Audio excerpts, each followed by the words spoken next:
ఒకటి ఎంజాయ్ చేయడానికి అన్లిమిటెడ్ అధికారం ఎన్నికల కమిషన్ ఉందనుకుంటే ఎట్లా? ఇంకా మిగిలిన వాటి లేకపోతే పాయింట్అవుట్ చేశాం ఆల్రెడీ. ఏదైతే బెనిఫిట్స్ ఉన్నాయో సంక్షేమ పథకాలకు సంబంధించి అంతకంటే ఘోరం ఎక్కడన్నా ఉంటుందా? వేరే స్టేట్స్ లో ఎక్కడా లేనిది ఈ స్టేట్ లో మాత్రమే మనం ప్రయోజనాలకు సంబంధించి బెనిఫిట్స్ కిందికి పోవాల్సినవి రొటీన్ గా పోయేవి 5 ఏళ్ల నుంచి ఆపడమే కాకుండా ఎవరో బెనిఫిషరీస్ కోర్టుకు వెళ్లి కోర్టు లేదు దీనికి సరైన ఇది లేదని చెప్పి ఈసీ టైం ఇస్తే మళ్ళీ అప్పుడు ఎక్కడ చేస్తారో గవర్నమెంట్ అని చెప్పి క్లారిఫికేషన్ల పేరిట కాలయాపన చేయించి అది కూడా ఆ విండో క్లోజ్ అయ్యేట్టు చేయడం అనేది ఈజ్ ఇట్ ఒక న్యూట్రల్ పొజిషన్ లో ఉండి అధికార పార్టీ దుర్వినియోగం చేసుకోకుండా అధికారం చూడడంతో పాటు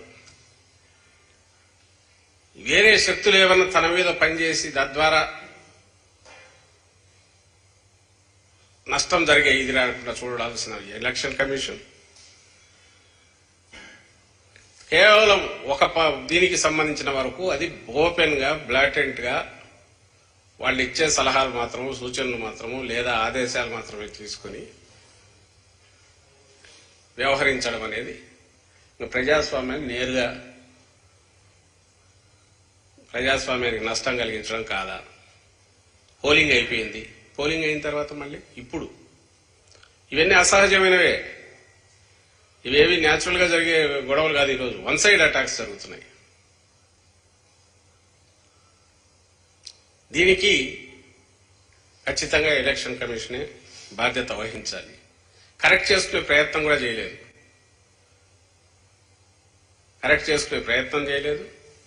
ఇప్పటికీ ఇట్లే అయిపోతే ఇంకా 4th వరకు ఎలక్షన్ కమిషన్దే దీని మీద అధికారం వాళ్ళ పర్వ్యూలోని వాళ్ళ పర్యవేక్షణలోని రాష్ట్రం నడిస్తే ఇట్లే కంటిన్యూ అయితే ఎవరు ఆన్సరబుల్? వాళ్ళేమో ఎవరికి ఆన్సరబుల్ కాదు ఎన్నికల కమిషన్. ఎందుకంటే they are powers unlimited. Court కూడా ఒక దీనికి మించిపోలేదు. మరి తప్పు కదా? ఇది ప్రమాద సూచన కదా? ప్రమాదకరమైన పరిస్థితికి దారి కదా? ఇప్పటికైనా ఈ విషయం గమనించి తక్షణం మా వాళ్ళు అడిగారు పోలీస్ అబ్జర్వర్ను మార్చాలి. వాటెవర్ ఇన్నాళ్ళు తీసుకున్న డెసిషన్స్ ఒకసారి అట్లీస్ట్ ముందు శాంతి నెలకొనేట్టు. ప్రభుత్వం దగ్గర అధికారం లాక్కుంటావు, నువ్వేమో నీ అధికారం సరిగా ఉపయోగించి శాంతి భద్రతలు కాపాడే ప్రయత్నం చేయవు. ఉన్న అధికారంలో ఎవడైతే ప్రోయాక్టివ్ గా వాళ్ళకి కావాల్సిన వాళ్ళు అగ్రెసివ్ ఉండే వాళ్ళము ఎంకరేజ్ చేశారు. కొంచెం నిజాయితీగా పనిచేసే వాళ్ళు ప్రతి వాళ్ళకు థ్రెట్ పెట్టారు. వాళ్ళకు భయం, ఈ టైంలో ఎందుకులే ఎలక్షన్ కమిషన్ కోపం ఆగ్రహానికి గురి చూడాల్సి వస్తుంది, వాళ్ళు హెసిటేట్ చేసి వెనక్కు జరుగుతున్నారు. ఇంకా అడ్మినిస్ట్రేషన్ అంతా డేంజర్లో పడదా? శాంతి భద్రతలు డేంజర్లో పడవా? ఇదే అదనుగా ఇటువైపు ఆయన చంద్రబాబు నాయుడు గారు ఆయన ఒక అరాచకం సృష్టించి రాష్ట్రంలో ఏదో అయిపోతుందని వాళ్ళు మళ్ళీ గవర్నర్ దగ్గరికి పోవడం. నువ్వే ప్రాబ్లమ్స్ క్రియేట్ చేస్తున్నావు, నీ పార్టీనే ప్రాబ్లమ్స్ క్రియేట్ చేస్తుంది. నువ్వే మళ్ళీ ఈసీకి రాస్తావు, సిఎస్కి రాస్తావు. అసలు విచ్చలవిడిగా ఇప్పుడు గవర్నర్ దగ్గరికి పంపించినాడు వాళ్ళ డెలిగేషన్.